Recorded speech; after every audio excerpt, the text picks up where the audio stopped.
Hi hello നമസ്കാരം, എല്ലാവർക്കും എൻ്റെ പുതിയൊരു വീഡിയോയിലേക്ക് സ്വാഗതം. ഇന്ന് നമ്മൾ തയ്യാറാക്കാൻ പോകുന്നത് കുറച്ച് വ്യത്യസ്തമായിട്ടുള്ളൊരു പായസമാണ് കേട്ടോ. പാസ്ത കൊണ്ടൊരു പായസം. കേൾക്കുമ്പോൾ തന്നെ എങ്ങനെയായിരിക്കും എന്നൊരു കൗതുകം തോന്നുന്നില്ലേ? വീട്ടിലുള്ള കുറച്ച് ചേരുവകൾ മാത്രം ഉപയോഗിച്ച് വളരെ എളുപ്പത്തിൽ തയ്യാറാക്കാൻ പറ്റുന്ന രുചികരമായ ഒരു റെസിപ്പിയാണ് കേട്ടോ. അപ്പോൾ ഞാനൊരു കപ്പ് പാസ്ത ഒന്ന് മിക്സിയിലിട്ടൊന്ന് ക്രഷ് ചെയ്തെടുത്തിട്ടുണ്ട് കേട്ടോ. അപ്പോൾ കണ്ടില്ലേ, കാണുമ്പോൾ നമുക്ക് പാലടയാണെന്ന് തോന്നിക്കും. വളരെ ടേസ്റ്റി ആയിട്ടുള്ളൊരു പായസമാണ് കേട്ടോ. അപ്പോൾ നമുക്ക് വെറൈറ്റി ആയിട്ടുള്ള ഈ ഒരു പാസ്ത പായസം എങ്ങനെ തയ്യാറാക്കുന്നതെന്ന് നോക്കാം. അപ്പോൾ വീഡിയോ എല്ലാവരും സ്കിപ്പ് ചെയ്യാതെ കാണാനായിട്ട് ശ്രമിക്കണേ. അതുപോലെ തന്നെ ഹൈപ്പ് എന്നൊരു ഓപ്ഷൻ ഉണ്ട്, അത് കൊടുക്കാനും മറക്കരുത് കേട്ടോ. അപ്പോൾ ഞാനൊരു പാൻ അടുപ്പത്ത് വെച്ചിട്ടുണ്ട്. അതിനകത്തേക്ക് നമ്മൾ ഒരു സ്പൂൺ നെയ്യാണ് കേട്ടോ ഒഴിച്ചു കൊടുക്കുന്നത്. അതിലേക്ക് കാഷ്യൂ ഇട്ട് കൊടുക്കുന്നുണ്ട്. അതുപോലെ തന്നെ മുന്തിരി ഇട്ടിട്ട് നമ്മളിതൊന്ന് വറുത്ത് കോരി എടുക്കണം കേട്ടോ.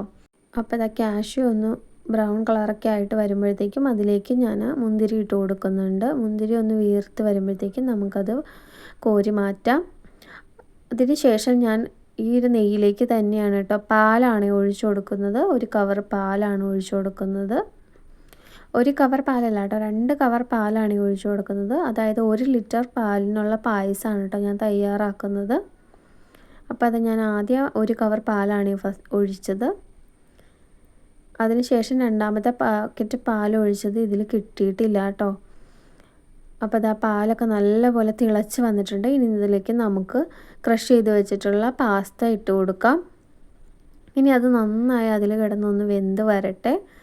വളരെ ടേസ്റ്റി ആയിട്ടുള്ള ഒരു വെറൈറ്റി പായസമാണ്. ഓണമൊക്കെ വരികയല്ലേ, നമുക്ക് വെറൈറ്റിയൊക്കെ ഒന്ന് പരീക്ഷിച്ച് നോക്കാമല്ലോ. അപ്പോൾ അതിനായിട്ട് നമുക്ക് പാസ്ത പായസം ഒന്ന് തയ്യാറാക്കി നോക്കൂ കേട്ടോ എല്ലാവരും. അപ്പോൾ തിളയൊക്കെ വന്ന് തുടങ്ങിയിട്ടുണ്ട്.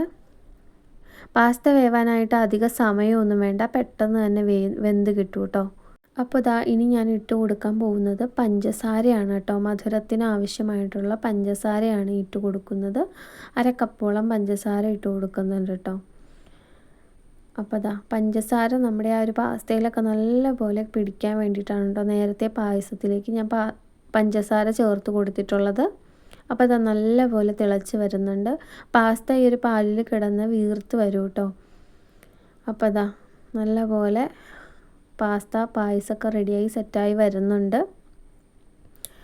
അപ്പോൾ ഞാൻ അതിലേക്ക് അല്പം ഏലക്ക പൊടിയാണ് കേട്ടോ ചേർത്ത് കൊടുക്കുന്നത്. ഏലക്ക പൊടിച്ചത് ഇട്ട് കൊടുക്കുവാണേ. നല്ലപോലെ ഒന്ന് ഇളക്കി കൊടുക്കാം. ആ ഏലക്കയുടെ ഒരു ഫ്ലേവർ ആ പായസത്തിൽ നല്ലപോലെ ചേരട്ടെ. അപ്പോൾ നമ്മുടെ പായസമൊക്കെ ഏകദേശം റെഡിയായി വരുന്നുണ്ട്. ഇനി ഞാൻ അതിലേക്ക് ചേർത്ത് കൊടുക്കുന്നത് കണ്ടൻസ്ഡ് മിൽക്കാണ്. അത് ഓപ്ഷണലാണ്. താല്പര്യമുള്ളവർക്ക് അത് ഒഴിച്ചു കൊടുക്കുക കേട്ടോ. ഇത് ഒഴിച്ചു കൊടുക്കുമ്പോൾ ഒരു പ്രത്യേക ടേസ്റ്റാണ്. അതുകൊണ്ടാണ് കേട്ടോ ഞാൻ ഈ കണ്ടൻസ്ഡ് മിൽക്ക് കൂടി ചേർത്ത് കൊടുക്കുന്നത്. അപ്പോൾ 1-2 ടേബിൾ സ്പൂൺ കണ്ടൻസ്ഡ് മിൽക്ക് കൂടി ഇതിലേക്ക് ആഡ് ചെയ്ത് കൊടുക്കാം. മധുരം നോക്കി വേണം ആഡ് ചെയ്ത് കൊടുക്കാനായിട്ട്. പഞ്ചസാരയുടെ അളവ് കൂടുതലാണെന്നുണ്ടെങ്കിൽ ഒരുപാടൊന്നും ചേർത്ത് കൊടുക്കേണ്ട ആവശ്യമില്ല കേട്ടോ. അപ്പോൾ കണ്ടൻസ്ഡ് മിൽക്ക് ഒഴിച്ചു കൊടുത്തതിന് ശേഷം നല്ലപോലെ ഇളക്കിയെടുക്കുവാണ്. അപ്പോൾ നമ്മുടെ പായസം ഏകദേശം റെഡിയായി വന്നിട്ടുണ്ട്. കണ്ടില്ലേ, നല്ല കുറുകിയ പരുവത്തിലായി കിട്ടിയിട്ടുണ്ട് കേട്ടോ. കണ്ടോ, നല്ല അടിപൊളി. കണ്ടാൽ പാലട പായസമാണെന്നേ തോന്നുള്ളൂ, പക്ഷേ ഇത് പാലട പായസമല്ല, മക്രോണി അഥവാ പാസ്ത കൊണ്ടുള്ള ഒരു കിടിലൻ റെസിപ്പിയാണ് കേട്ടോ. മിക്കവരും ഉണ്ടാക്കി നോക്കിയിട്ടുണ്ടാവും. ഇതുണ്ടാക്കി നോക്കിയിട്ടില്ലാത്തവർക്ക് വേണ്ടിയിട്ട് റെസിപ്പി ഷെയർ ചെയ്തതാണ് കേട്ടോ. അപ്പോൾ നമുക്ക് അവസാനമായിട്ട് നമ്മൾ വറുത്ത് കോരി മാറ്റി വെച്ചിട്ടുള്ള അണ്ടിപ്പരിപ്പും മുന്തിരിയും കൂടി ചേർത്ത് കൊടുക്കാം. നല്ല പോലെ ഒന്ന് മിക്സ് ചെയ്ത് കൊടുക്കാം. അങ്ങനെ നമ്മുടെ മക്രോണി പാസ്ത പായസം ഇവിടെ റെഡിയായി വന്നിട്ടുണ്ട്. ഈ ഒരു റെസിപ്പി നിങ്ങൾക്ക് ഇഷ്ടമായിട്ടുണ്ടെങ്കിൽ ലൈക്ക് ചെയ്യാനും കമൻറ്റ് ചെയ്യാനും സബ്സ്ക്രൈബ് ചെയ്യാനും മറക്കരുത്. അപ്പോൾ നമ്മൾ തയ്യാറാക്കി വെച്ചിരിക്കുന്ന പാസ്ത ഒരു സെർവിങ് ബൗളിലേക്ക് മാറ്റിയിട്ടുണ്ട്.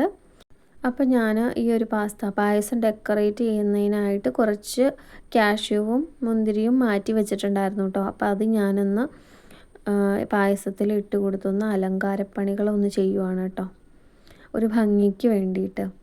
അപ്പോൾ ദാ എൻ്റെ ഈ ഒരു വീഡിയോ ഇത്രയേ ഉള്ളൂ. എല്ലാവരും ഈ പ്രാവശ്യത്തെ ഓണത്തിന് ഈ ഒരു പായസം തയ്യാറാക്കി നോക്കണം.